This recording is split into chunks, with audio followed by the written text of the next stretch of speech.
मुरमुऱ्यांपासून भेळ, भडंग, चिवडा तुम्ही सगळ्यांनीच खाल्ला असेल. पण मुरमुऱ्याचा इतका कुरकुरीत कधी मेदूवडा खाल्ला आहे का? आज मी तुम्हाला मुरमुऱ्यापासून हलका-फुलका, अजिबात सोडा, इनो न वापरता इतका कुरकुरीत मेदूवडा कसा बनवायचा ते दाखवणार आहे. सकाळच्या घाई-गडबडीमध्ये नाश्त्यासाठी काय बनवायचं, मुलांच्या डब्यासाठी काय बनवायचं हा नेहमीचाच सतावणारा प्रश्न. त्यामुळेच साऊथ इंडियन नाश्ता सगळ्यांच्याच आवडीचा, म्हणूनच इतका हलका-फुलका मुरमुऱ्याचा मेदूवडा तुम्ही बनवू शकता. हा हलका-फुलका मुरमुऱ्याचा मेदूवडा इतका मस्त लागतो की तुम्ही पुन्हा पुन्हा बनवून खाल. या मेदूवड्यासोबत मी तुम्हाला एक मस्त अशी झटपट ओल्या नारळाची चटणी कशी बनवायची ते सुद्धा दाखवणार आहे. चला तर मग लगेचच पाहूया वरून कुरकुरीत आणि आतून मऊसूत पोकळ असा मुरमुऱ्याचा मेदूवडा कसा बनवायचा. नमस्कार, मी प्रेषिता. प्रेषिताज किचनमध्ये तुम्हा सर्वांचे पुन्हा एकदा खूप खूप स्वागत करते. कुरमुऱ्यांचा मेदूवडा करण्यासाठी इथे मी एक बाउल घेतला आहे आणि त्यामध्ये एका वाटीचा वापर करून आपल्याला मुरमुरे घ्यायचे आहेत. काही ठिकाणी कुरमुरे म्हणतात, काही ठिकाणी चुरमुरे देखील म्हटलं जातं. आता हे मुरमुरे आपल्याला 4 वाटी भरून घ्यायचे आहेत. मुरमुरे भाजून वगैरे घ्यायचे नाहीत, नुसतेच आपल्याला मुरमुरे घ्यायचे आहेत. त्यामुळे जर घरामध्ये मुरमुरे शिल्लक असतील आणि ते नरम पडले असतील तर ते अजिबात टाकून न देता त्यापासून तुम्ही मुरमुऱ्याचा मेदूवडा बनवू शकता. आता हे मुरमुरे आपल्याला भिजवून घ्यायचे आहेत, त्यामुळे भरपूर ह्यामध्ये पाणी घालायचं. हलके फुलके मुरमुरे असतात, त्यामुळे भरपूर असं पाणी घालायचं आणि एखाद्या पळीने हे मुरमुरे आपल्याला पाण्यामध्ये बुडतील अशा पद्धतीने दाबून घ्यायचे आहेत. मुरमुरे भिजायला फार वेळ लागत नाही. पुढच्या 5 मिनिटामध्ये मुरमुरे भिजले जातात. त्यामुळे ते फक्त पाण्याच्या वर राहू नये आणि कोरडे राहू नये यासाठी आपल्याला एखाद्या पळीने असे पाण्यामध्ये दाबून घ्यायचे आहेत. आता हे थोडा वेळ आपण असेच पाण्यात भिजत घालूया. मुरमुरे भिजतायत तोपर्यंत चटणी बनवून घेऊया. त्यासाठी मिक्सरच्या एका भांड्यामध्ये 1 कप भरून ओला खोवलेला नारळ, त्यामध्ये आवडीनुसार हिरव्या मिरच्या, 1-2 लसणाच्या पाकळ्या आणि अर्धा इंच आल्याचे तुकडे घालायचे. एक मोठा चमचा भरून भाजकी चणा डाळ घालायची. यामुळे दाटसरपणा येतो आणि चवसुद्धा खूप छान येते चटणीला. त्यानंतर चवीनुसार मीठ घालायचं आहे आणि तुम्हाला किती घट्ट पातळ चटणी हवी आहे त्यानुसार पाणी घालायचं आणि मिक्सरला बारीक चटणी वाटून घ्यायची. इथे आपली चटणी तयार आहे. ही चटणी तुम्ही नुसती सुद्धा खाऊ शकता, पण आज या चटणीवर मी एक फोडणी देणार आहे. त्यासाठी कढल्यामध्ये 1 चमचा तेल कडकडीत गरम करून घेतलं आहे. त्यामध्ये अर्धा चमचा भरून उडदाची डाळ घालायची आणि खमंग होईपर्यंत, सोनेरी रंग येईपर्यंत परतून घ्यायची. त्यानंतर यामध्ये अर्धा चमचा भरून मोहरी घालायची. मोहरी तडतडली की लगेचच 1 ते 2 सुक्या लाल मिरच्या घालायच्या. थोडीशी कढीपत्त्याची पानं आणि पाव चमचा हिंग घालून फोडणी परतून घ्यायची. लगेचच ही फोडणी चटणीवर ओतून मिक्स करून घ्यायची. इथे आपली ओल्या नारळाची झटपट आणि चविष्ट चटणी तयार आहे. चटणी बनवेपर्यंत कुरमुरे सुद्धा व्यवस्थित पाण्यामध्ये भिजून आले आहेत.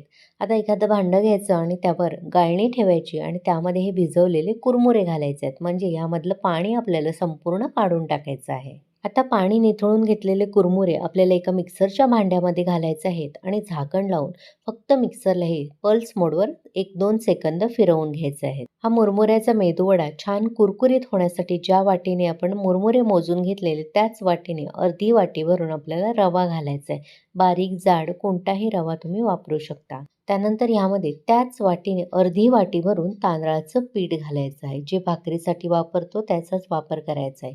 यामुळे मेदूवडे हलके फुलके होतात आणि अजिबात तेलकट सुद्धा बनत नाहीत. त्यानंतर ह्यामध्ये एक बारीक चिरलेली हिरवी मिरची घालायची आहे. तुमच्या आवडीनुसार पुढील सर्व पदार्थाचं प्रमाण तुम्ही कमी अधिक करू शकता. सोबतच 1 चमचा भरून किसलेलं आलं घालायचं आहे आणि भरपूर असा बारीक चिरलेला कढीपत्ता घालायचा आहे आणि त्यानंतर बारीक चिरलेली कोथिंबीर सुद्धा भरपूर घालायची आहे. थोडंसं जिरं, थोडीशी काळी मिरीची भरड आणि चवीप्रमाणे मीठ घालायचं. आता हे मेदूवडे आपण झटपट करतोय, त्यामुळे यामध्ये 2 ते 3 चमचे भरून दही घालायचं आहे. पाण्याचा आपल्याला अजिबात वापर करायचा नाही, कारण आपण मुरमुरे भिजवून घेतलेले, त्यामुळे त्यामध्ये पाणी होतं. आता हाताने आपल्याला हे सर्व पदार्थ एकजीव करून घ्यायचे आहे. जसं आपण कणिक मळतो अगदी त्याप्रमाणे आपल्याला याचा गोळा होईपर्यंत मळून घ्यायचा आहे. दह्याला सुद्धा भरपूर पाणी सुटतं आणि आपण भिजवलेले मुरमुरे बारीक करून घेतले आहेत त्याला सुद्धा पाणी सुटेल. त्यामुळे जास्त पाणी घालायचं नाही. गरज लागली तर पाण्याचा हात बुडवून ह्याला लावू शकता. पण तुम्ही जर पाणी भरपूर ओतलत तर पीठ पातळ होऊ शकतं आणि त्याचे वडे बनवता येणार नाहीत. त्यामुळे दह्याचं पाणी आणि मुरमुऱ्याचं पाणी यामध्ये शक्यतो गोळा मळून घ्यायचा. जर लागलंच तर अगदी किंचित पाणी घालायचं. आता लगेचच आपण ह्याचे मेदूवडे करू. त्यासाठी एका बाउलमध्ये मी पाणी घेतलं आहे. पाण्याचा फक्त हात असा बुडवून घ्यायचा. हाताला पाणी लावून घ्यायचं म्हणजे पीठ हाताला चिकटत नाही आणि व्यवस्थित आपल्याला मेदूवडे करता येतात. तुम्हाला किती छोटे किंवा मोठ्या आकाराचे मेदूवडे बनवायचे आहेत, त्यानुसार पिठाचा एक गोळा घ्यायचा, व्यवस्थित असा गोल करून घ्यायचा आणि हलक्या हाताने असं दाबून घ्यायचा आणि मध्यभागी एक छिद्र करून घ्यायचं. इथे आपला मेदूवड्याचा आकार तयार आहे. अशाच पद्धतीने सर्व पिठाचे मी मेदूवडे तयार करून घेणार आहे. मी मोठ्या आकाराचे मेदूवडे करणार आहे, त्यामुळे 5 ते 6 मेदूवडे आरामात तयार होतील. इथे मी 6 मेदूवडे तयार करून घेतले आहेत. आता लगेचच ते आपण तळून घेऊयात. मेदूवडे तळण्यासाठी गॅसवर मी कढईमध्ये तेल चांगलं गरम करून घेतलं आहे. मध्यम आचेवर गरम करून घ्यायचं. फार अगदी धूर निघेपर्यंत गरम करायचं नाही किंवा फार अगदी कमी गरमसुद्धा करायचं नाही. आता ह्यामध्ये मेदूवडे बसतील एवढे मी सोडून घेणार आहे. इथे सुरुवातीला 3 मेदूवडे मी तळून घेणार आहे. गॅसची आच आपल्याला मध्यम ठेवायची आहे आणि सुरुवातीला मेदूवड्याला झारा लावायचा नाही. काही सेकंदांनी थोडेसे तेलाचे बुडबुडे असे निवळले, कमी झाले, की आपल्याला हे मेदूवडे उलटून घ्यायचे आहेत आणि दुसऱ्या बाजूने सुद्धा मध्यम आचेवर हे मेदूवडे खमंग आणि सोनेरी रंग येईपर्यंत तळून घ्यायचे आहेत. इथे बघू शकता आलटून-पालटून मी मध्यम आचेवर सोनेरी रंगावर हे मेदूवडे तळून घेतले आहेत. आता लगेचच हे मेदूवडे काढून घ्यायचे. बघू शकता रंग किती सुरेख आला आहे आणि अजिबात तेलकट सुद्धा होत नाही. त्यामुळे फार मंद आचेवर वडे तळायचे नाहीत किंवा फार मोठ्या आचेवर तळायचे नाहीत, तर मध्यम आचेवरच आपल्याला मेदूवडे तळून घ्यायचे आहेत. पूर्णपणे तेल निथळवून हे मेदूवडे लगेचच मी काढून घेणार आहे. अशाच पद्धतीने उरलेले 3 मेदूवडे सुद्धा मी तळून घेणार आहे. इथे सर्व मेदूवडे मी तळून घेतले आहेत. रंग बघू शकता किती सुरेख आला आहे. सोबतच इथे खाण्यासाठी मी टोमॅटो केचप आणि आपण तयार केलेली चटणीसुद्धा सर्व्ह करून घेतली आहे. दोन्ही बाजूनी बघू शकता मेदूवडे किती मस्त झाले आहेत. अजिबात तेलकट हे वडे होत नाहीत. आवाजसुद्धा मी तुम्हाला ऐकून दाखवते. बघू शकता किती कुरकुरीत हे वडे तयार झाले आहेत.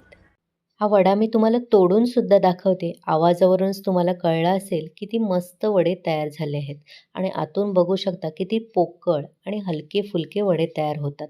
अजिबात कुठेही इनो सोड्याचा वापर केला नव्हता, तरी देखील इतके सुंदर मेदूवडे तयार होतात. मुलांचा डबा असू दे किंवा नाश्ता, वेगवेगळे पदार्थ न करता एकच पदार्थ तुम्ही करू शकता. हे असे मेदूवडे बनवून तुम्ही फ्रीजमध्ये सुद्धा ठेवू शकता. म्हणजे संध्याकाळच्या चहाच्या वेळेस सुद्धा टी टाईम स्नॅक्स म्हणून गरमागरम तळून खाऊ शकता. मी सांगितलेल्या पद्धतीने हे असे मुरमुऱ्याचे मेदूवडे करून बघा आणि कसे झाले ते कमेंट करून मला नक्की कळवा.